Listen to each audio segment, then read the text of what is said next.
Good evening, everyone. Just wanted to make a really quick video on the flat earth map, the sun, and the seasons because I had a few questions. Now, as you can see, this is the Gleason's new standard map of the world, patent allowed November 15th, 1892. But here's what we want to look at is the summer solstice, the June solstice, June 21st. See this white dot in the middle with the end in it? That's the North Pole. The little black dot is the sun that shows you its pattern, which is a small circle. And it even tells you down here in the June solstice. In the figures, June and December, the white represents the sun's position in his respective months at noon. This shows sunlight inside the Arctic Circle for 24 hours. From June 21st, the sun moves around the tropic in a spiral circle, widening every day until it reaches its destiny at the southern or outer solstice on December 21st. Okay, now what that means is in the summertime it's making a small circle, a small spiral circle, just like it showed you in the diagram right above the paragraph that you read. And it widens every day, which means it starts to go out, which that's why it starts to get cold. It's starting to move out and away from you. And then we go to the December solstice, the winter solstice, December 21st.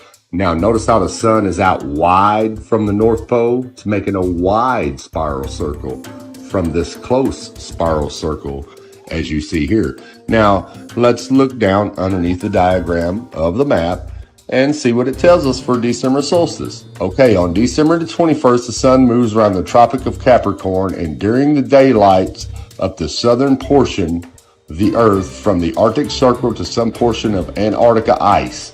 There is no sunlight beyond 80 degrees south, but unknown regions of ice.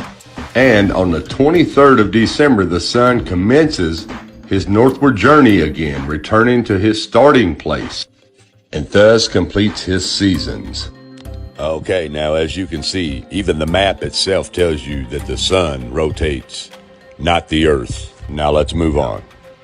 Your December solstice would look like this right here on the flat earth map. It's way out here. Check it out. It's dark on one side of the earth, light on the other, just so you understand that. It makes a wide circle, right like this right here. That's why it's cold right here. It's cold right there in the United States in the wintertime because the sun's way out here. Sun's way out here. And then in the spring, what's the sun start doing? It starts moving in closer. That's why your days start getting longer and it starts getting warmer. And then by the summer solstice, as you see right here, it says it spirals in to the Arctic Circle. There's your Arctic Circle right there. So this right here is your North Pole, and this little spot right here, this is Alaska. Now in the summer solstice, here's where the sun is. Well, check out what's getting 24 hours of daylight. The Arctic, the North Pole. Because see, the sun's making a small circle.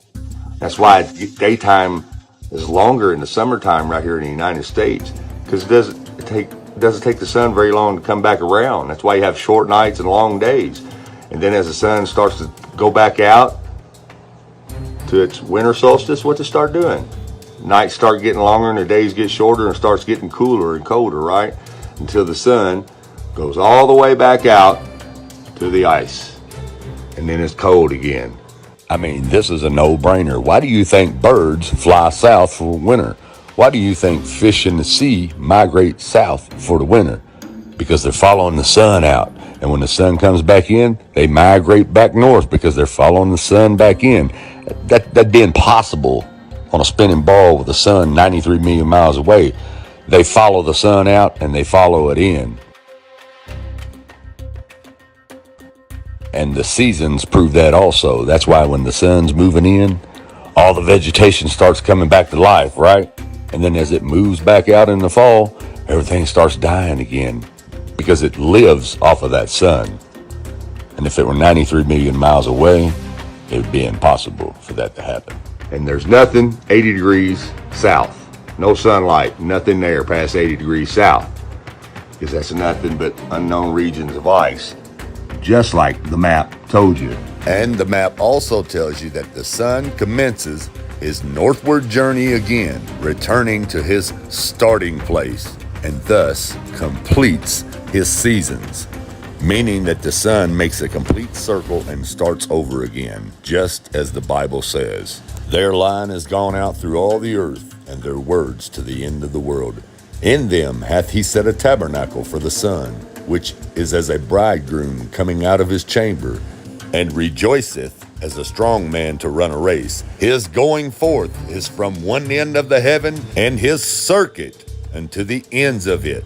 There is nothing hid from the heat thereof. His circuit unto the ends of it, meaning his circle, the sun circles the earth until the ends of it, meaning when he completes his seasons and starts over again on his northward journey. It's really simple, guys. Anyways, there's how your seasons work. The sun moves in and out as it makes its spiral. Winter, spring, and summer. Summer's right here. That's why it's lit up in the middle, 24 hours a day. Now, for those of you who have never seen a 24-hour sun in the Arctic, here's what it looks like. You're going to witness the sun go down like it's going to set, and then you're going to see it come right back up because it's making a small circle. Anyways, enjoy the time lapse, and I'll get back with you in a minute.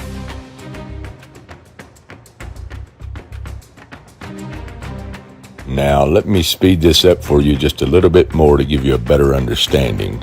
Okay, here we go. Goes from up, down, and back up as it makes its circle. Now, same thing right here. As you see this plate that I have sitting on the table, we know this plate is round, flat, like a disc, okay? All I'm going to do is run this little LED light around half of that plate, which would represent half of the earth. As you see, it starts out high, it goes down low towards the outside of the plate, and as I come back around, it comes back up. That's just what you've seen here. Now, look again. Goes down, around, and comes back up. Once again, same thing on the plate. Goes down, around, and comes back up. And this is the exact demonstration, just on a smaller scale. So, as you can see, guys, it makes a small circle. It never sets, and then it works its way back out to the winter solstice, and it'll be dark in the Arctic until the sun works its way back in to its summer solstice. God said, "Let there be lights in the firmament of the heaven to divide the day from the night, and let them be for signs and for seasons and for days and years, and let them be for lights in the firmament of the heaven to give light upon the earth." And it was so. Like I always say, it's really simple. Anyways, everyone have a good night. And thanks for watching.